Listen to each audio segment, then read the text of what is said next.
Good morning. This is Arlan Suderman, Chief Commodities Economist at StoneX, coming to you from the trading floor a little before 9 a.m. And we have a 3-day holiday weekend ahead of us, and that's affecting the markets to some extent this morning because we see headline risk up once again. President Trump created some of those headlines this morning when he threatened a 25% tariff on any iPhones that Apple sells that aren't produced in the United States. It's still unclear whether he has the authority to implement a tariff on an individual company, but it did contribute to the uncertainty. But probably the bigger blow overall was when he made statements that the European Union was first formed to give it an advantage or an edge, shall we speak, against the United States in trade. And so it's been very difficult to deal with. That most Treasury Secretary Bessent added that most of the countries have been negotiating in good faith, but the European Union has not been. So President Trump recommended a 50% tariff on all goods coming from the European Union effective June 1st. And so he's trying to use the tariffs now as a leverage tool in order to get them to the negotiating table in good faith toward actually negotiating down tariffs and non-tariff restrictions. We'll see what the effect of that is, but it did create a great deal of uncertainty for the markets.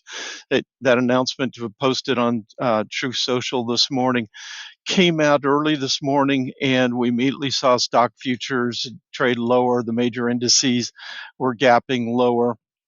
But we also saw a sell-off in some of the commodities as well. Now, crude oil traded lower when that announcement came out, but it's recovered much of that loss. Corn and soybeans, though, never really did recover. They were near unchanged when that announcement came out, and they continued to slide as of this hour. Wheat was a little affected by it. Now, if you look at the data, we see that in 2024, calendar year 2024, we exported about 5.6 million metric tons of soybeans to Europe, a little under 2 million metric tons of corn, about 1.9 million metric tons, and 568,000 metric tons of soybean meal to Europe.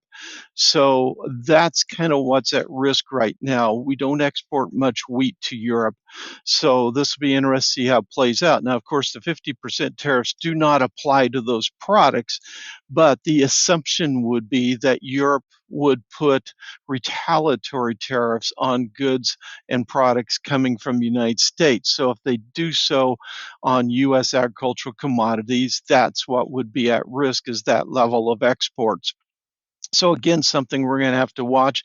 The anticipation being that we're going to continue to see headlines coming out of the White House over the next 3 days during the holiday weekend when the markets are closed. Now, if you look overall at where the corn and soybean markets are, we're hearing more warnings from forecasters this morning that as we move into the month of June, we could see a hotter, drier pattern for the U.S. Midwest that could put the corn and soybean crops at risk. The nearby forecast doesn't look that way. It's been these longer term models that suggest that and give us some increased risk of that. And there are several factors contributing to that. For example, the cool waters that stretch from the Baja of California toward Hawaii tend to be indicative of a pattern that results in hotter, drier conditions for the Midwest if you look at previous years. Probably the highest correlation is cool waters in the Gulf of Alaska, but those waters are actually normal to above normal in temperature right now, and over the last week they've warmed up. But there's still significance in those cool waters off the Baja of California. However, if you look at another factor, and that is if you look at most of the years we've been dry in the Midwest, we tended to be dry in the spring in the South. So when moisture tried to, in the summertime, move up from the Gulf into the Midwest, it was zapped by those dry soils that we got in the South. Well, this year, the South is pretty wet. We've had a lot of rains in the South. And in fact, the southern Midwest has been so wet that they've had trouble getting the crops planted. So that works against it. So there by no means is any certainty that we're going to have hot, dry weather in the Midwest this summer. but there's still enough forecasters suggesting so. And both balance sheets for corn and soybeans are vulnerable enough that just a 5% reduction in national yield would leave us in a situation of needing to ration demand with higher prices. So I think the market's going to be paying more attention to that as we go in the month of June. On the other hand, as we look at wheat, we have some dry areas in Russia, but not really a factor yet. The production estimates certainly not reflecting it yet. And here in the United States, even though we have some problem areas where it's a little too dry or too wet, overall the crop looks big.